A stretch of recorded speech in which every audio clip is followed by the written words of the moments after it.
is true. Notice that's the newest, cleanest part in the engine compartment. This is the swapping out of an alternator. Oh yeah, look at the gloves. See? Clear plastic gloves, don't be embarrassed. They're good to use. Why? Because when you go to work on your computer later, you don't have grease all over your keys. So these come off.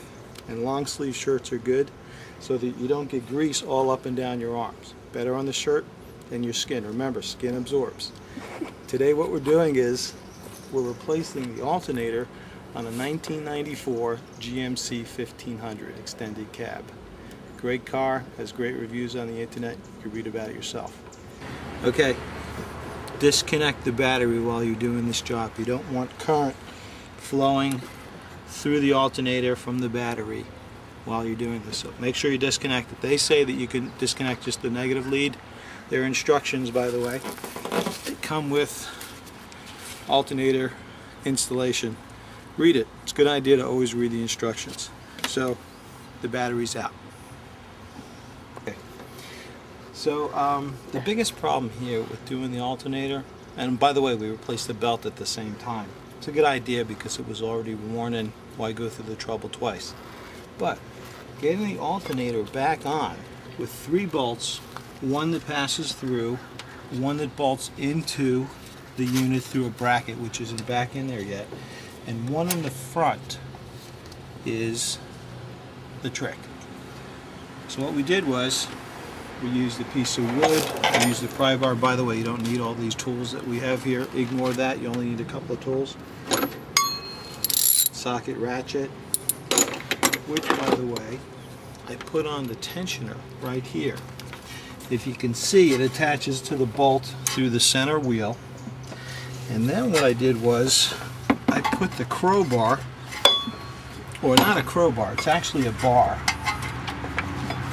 and I put it onto the handle like that, allowed some leverage, pulled up on it like that, and that allows you to take the tension off of the belt, put the alternator in, have that much slack, and then get the front bolt in. Now, I'm going to put that back, but what I want to show you is, see that? That's everything right there. That's how you do the whole job, and I wish I would have had that from the beginning, because we were using wood, crowbar, not the way to do it. One-handed.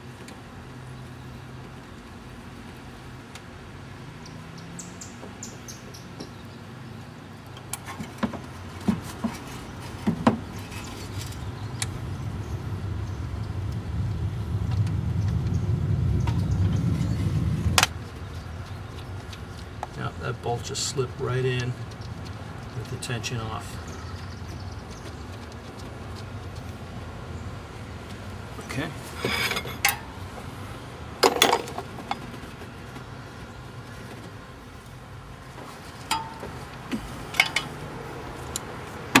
I always like to press.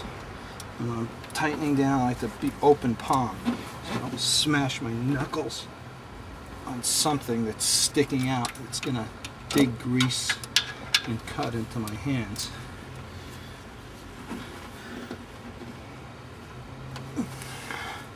I alternate tightening bolts, so it has a nice seat in the bracket.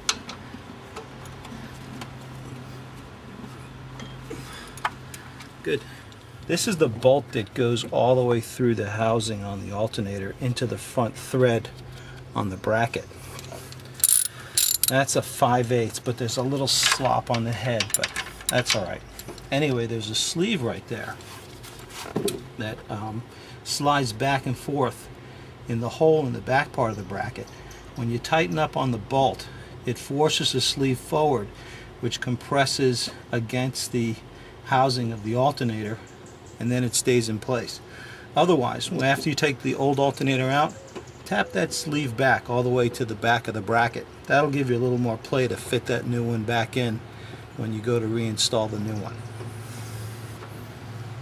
Oh yes, before you start doing the project, draw yourself a little diagram so you can see the way the belt goes. Because afterwards, 2 days later when you get around to it or they have the part come into the supply store, you might forget how the belt goes. Alright, we're going to wrap this up. This wasn't that hard, and thanks to Lori, I got the job done.